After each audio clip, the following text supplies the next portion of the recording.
Lezzet Dünyası kanalımdan herkese merhabalar. Kanalıma, mutfağıma hoş geldiniz arkadaşlar. Bugün sizinle mısır unu ile hazırlamış olduğum poğaça tarifimi paylaştım sevgili arkadaşlarım. Ayrıca videoma geçmeden hemen belirtmek istiyorum. Bu tarifimde kabartma tozu veya maya kullanmadım. Ve buna rağmen yumuşacık bir poğaça tarifi oldu. Kesinlikle bu tarifi denemenizi tavsiye ediyorum.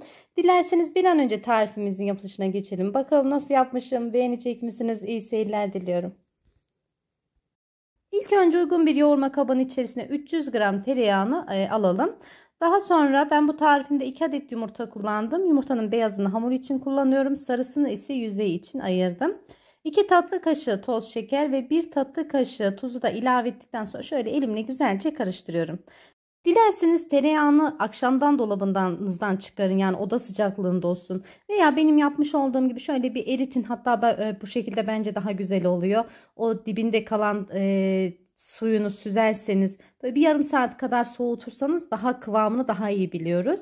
Daha sonra üzerine karıştırdıktan sonra 1 su bardağı mısır ununu ilave ediyorum ve kontrollü bir şekilde unumu ilave ediyorum.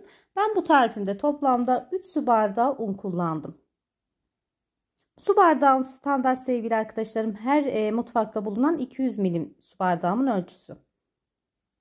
Şöyle güzelce yoğuruyorum. İçerisindeki malzemeden dolayı zaten hiç yoğurmuyor. Çok kolay bir şekilde yoğruluyor. Yumuşacık bir hamurumuz olması gerekiyor. Daha sonra tezgahıma aldım. Bu tarifte dediğim gibi maya veya kabartma tozu kullanmadığımız için dinlendirmemize gerek yok.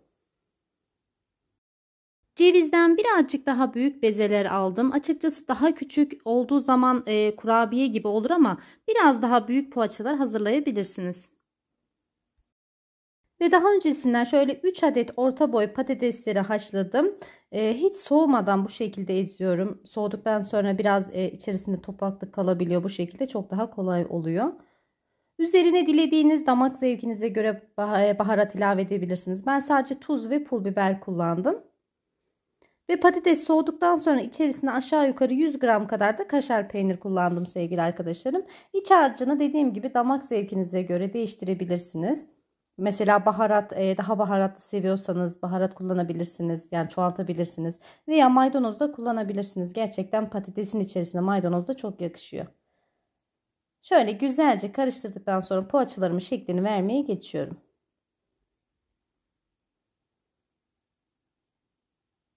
Şöyle elimle birazcık bastırıyorum.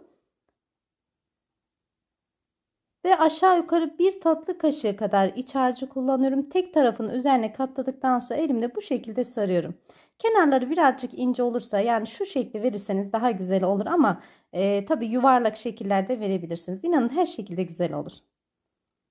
Bakar mısınız sevgili arkadaşlarım, renginin güzelliğine? Bu rengini içerisine kullandığımız mısır ununa borçluyuz. Gerçekten böyle sapsarı çok güzel bir rengi oldu. Bu rengi genelde hamurun içerisine yumurta sarısı kullandığımız zaman buluyoruz ama oysa ki hamurun içerisine yumurta sarısı da kullanmadık.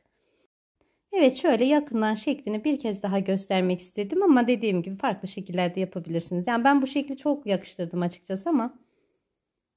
Evet, şöyle tek tarafından katlıyorum, yapıştırıyorum ve daha sonra şöyle sarıyorum. O bitiş noktasını mutlaka böyle elimize sıkıca yapıştıralım. Evet, bu şekilde. Daha sonra yağlı kağıt sermiş olduğum fırın tepsimi birazcık mesafeli olacak şekilde yerleştirdim. Çok mesafeli olmasına hiç gerek yok. İçerisinde kabartma tozu veya maya kullanmadığımız için çok fazla kabarma payı da yok. Evet sevgili arkadaşlarım, siz videomu izlerken küçücük bir ricam olacak. Eğer hala kanalıma abone değilseniz abone olmayı, yeni videolarımdan haberdar olmak için bildirim zilini açmayı ve videolarımı beğenmeyi unutmayın lütfen. Evet, bu tarifimde toplamda 2 adet yumurta kullanmıştık. Yumurtanın beyazını hamur için kullandık. Sarısını ise yüzey için kullanıyorum. Bu gibi tariflerde ben mutlaka, yani tarifte yumurta beyazı yoksa dahi ben mutlaka hamurun içerisine kullanıyorum. Çünkü yumurta beyazı hamura ayrıca bir yumuşaklık veriyor. Evet, bu şekilde bolca yumurta sarısını sürdükten sonra ayrıca eğer kullandığınız tariflerde yumurta sarısı fazla olursa hiç sıkıntı değil. Böyle bir saklama kabının içerisine alın, buzdolabınızda birkaç gün saklayabilirsiniz. Daha sonra ben üzerine şöyle çatal ile çizikler attım. Bu da ayrıca bir güzellik verdi poğaçalara. Ben poğaçalarımı haşhaş ile süsledim ama susam, çörek otuyla de süsleyebilirsiniz. İnanın her şekilde güzel olur veya sade bir şekilde de pişirebilirsiniz. Ve poğaçalarımı hiç dinlendirmeden önceden ısıtmış olduğum 180 derecelik fırında 25 dakika pişirdim. Sevgili arkadaşlarım, pişirme süresi 20 ile 25 dakika arası olsun ama kesinlikle hiçbir poğaça tarifinde veya kete tarifinde 20 dakikadan aşağı pişirmeyelim. Evet, şöyle ilk sıcağı gittikten sonra bakar mısınız renginin güzelliğine? Şöyle iç kıvamını, dokusunu da sizinle daha yakından paylaşmak istiyorum. İçerisinde maya yok, kabartma tozu yok. Buna rağmen yumuşacık bir tarif ve patates de ayrıca bir yumuşaklık ve lezzet veriyor bu gibi tariflere. Dediğim gibi kesinlikle bu tarifi denemenizi tavsiye ediyorum ve denerseniz olumlu veya olumsuz yorumlarınızı, düşüncelerinizi benimle paylaşırsanız çok sevinirim. Evet sevgili arkadaşlarım, bugünlük de benden bu kadar.